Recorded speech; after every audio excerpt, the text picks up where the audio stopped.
Hi everybody, welcome back to my channel. This is my first video of 2020. Sorry I've kind of dropped off of the radar for a little bit.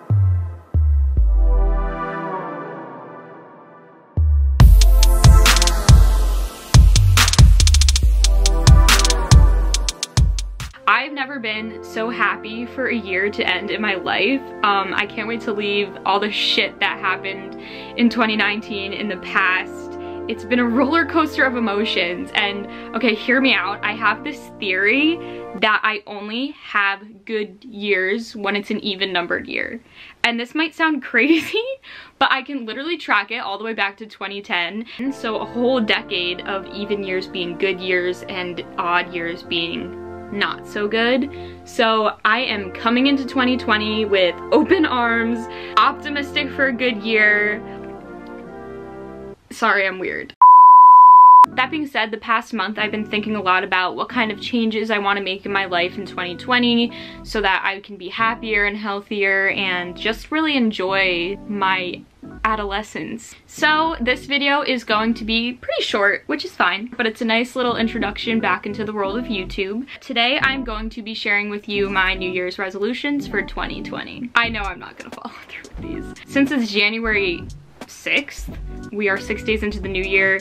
I haven't done any of these things yet, for the most part. Moving forward in this point in time, I would like to start incorporating these things into my daily life routine. So first up, I have write every day. I love to journal and I love writing by hand because I think it's really authentic. Like I literally have journals full of stuff. This started in like 2017 and it went all the way to the summer right before I moved into college. So this is like a big bulk of my life, and going back and reading this, some of it's sad, some of it's happy, some of it's good memories, some of it's bad memories, but like going back and reading it kind of is a nice reminder of how far I've come since this time. And I think that it's important to have things like this because even though this was only 2 years ago, going back and reading it just can like put me in a different mindset, and it's just good to have those memories of like the happy things that have happened. So I'm hoping to get back into that this year. If I don't do it in a journal, I want to at least write on my laptop every day. I know it's not the same, but I think that letting it out on paper is one of the most healthy things you can do instead of keeping something inside that's toxic. I've been there and writing has helped me in the past. So yep, first one was write every day, or try to just like update myself on my life so that I can look back at it and be like, hey, everything turned out fine, or you learned something from that. I don't know, just stuff like that. Okay, so the second one on my list is, I don't really know how to word this one, but it's actually something that I've already practiced unknowingly, is to not rekindle old flames, but to kind of go into the year with the mindset to get closure with people that I haven't gotten closure from in the past, or just be on good terms with people from my past that I've either hurt or have hurt me, or whatever the case might be, just to kind of not have any regrets, not have any like holdups. I want to move forward this year, not necessarily rekindle old flames, but just be content with everybody in my life, from my past and my future, make peace with the people that have hurt me in the past, things like that. Forgive,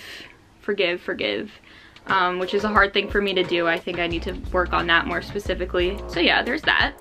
Number 3 is to drink more water, which is something I really need to do because I am severely dehydrated all the time. I want to get one of those water bottles that has like the times that you're supposed to drink X amount of water by each hour, and I think that will really help me flush out my system, stay hydrated. The next one is self-care, which is a bit ambiguous and a bit general, but I really need to focus on taking the time to take care of myself instead of worrying so much about taking care of other people. So I guess put myself first in a situation instead of second, which is what I did a lot this year, and it really tore me down. And I think just taking the time to love yourself and to care for yourself can make all the difference. So a couple of my other resolutions kind of go into the whole self-care thing. I want to work on mindfulness, which is, you know, focusing focusing on being in the present, not worrying about the future or dwelling on the past. As I've mentioned, I have anxiety. I have generalized anxiety disorder and panic disorder and depression and psychogenic seizures, and a lot of that stress builds up because of the things that I worry about that I have no control over. I have a hard time moving on from things, so the idea of practicing mindfulness I think will help me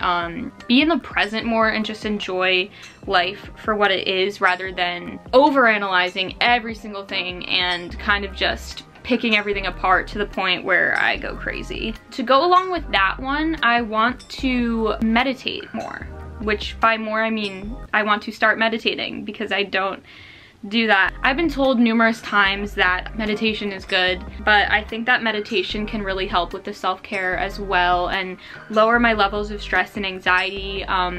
I want to at least start doing it before bed because I have been having some issues sleeping lately. Not really sure why or how to get to the bottom of that, but maybe meditation will help. So yeah, meditation before bed, when I wake up, whenever I'm feeling stressed, work on techniques like that. That would be awesome. So my next thing on my list is to get more consistent with my YouTube videos. So I started my YouTube channel officially in 2019 and it's been an amazing experience so far. I've gotten to meet some pretty cool people.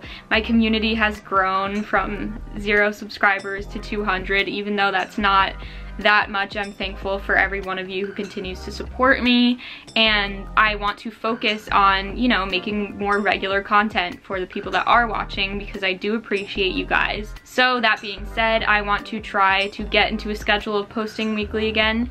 I was doing really well for a while, but it gets hard once we get closer to the holiday season. You know, I had finals and then it was Christmas, New Year's, and now my birthday's this week, so it's just been a lot of things going on. But I'm hoping this year that I can stick to somewhat of a plan. I don't want to give myself deadlines because I feel like that'll stress me out more, but the goal is to try and post every Monday as much as I can, starting with the first Monday of 2020, so here we are. The next one, which I kind of talked about before, is to fix my sleeping schedule. Ever since I've been home from school, I cannot sleep past like 7 o'clock. I got lucky today. I woke up at 8:41, which was very shocking to me, but I wake up several times throughout the night. I'm not even going to bed that early, so it's weird that I'm waking up so early. I never have to set an alarm anymore. I'm trying things to fix my sleep schedule, but not doing too hot. I found out that I have TMJ. Well, I knew I had TMJ, but it was finally diagnosed, so they gave me a night guard to sleep in, and that has been waking me up a lot because it's uncomfortable. The melatonin isn't working for me anymore. As you might remember, last year I talked about how I lived by melatonin, and I think I've built up some kind of tolerance for it, so that's an issue. I don't know. I'm gonna do some research on how to get a good restful sleep, and I think hopefully that'll help me feel a little bit better. I won't have to take naps during the day, which I hate taking naps, but literally like the past couple of days I've just been so tired that I need to just take a little nappy. This next one is something that I've been working on for a long time and I'm still not really there yet, but I have a goal to give myself more credit where it's deserved. Sometimes I just do things and don't really step back and appreciate the fact that I just accomplished something big or that I did something courageous, and I think taking the time to step back and kind of pat yourself on the back is really important for your mental health, and I choose to ignore that a lot of the time. So that's something that I want to work on, is to, you know, give myself more credit for the things that I am capable of doing. Don't be so hard on myself when things go wrong. I'm doing the best I can, stuff like that. The last one is, of course, to surround myself with positive people. It's important. I think I've gotten a lot better at this already, but I'm just gonna cut those toxic people out of my life this year. They're not worth your time. They're not worth your energy. Those are my New Year's resolutions. Hopefully I stick to them. Like I said, don't hold me to it, but the goal here is to do these things so that we feel better about ourselves. I'll see you next week for another video. Thank you for watching, and I'll see you next time. Bye.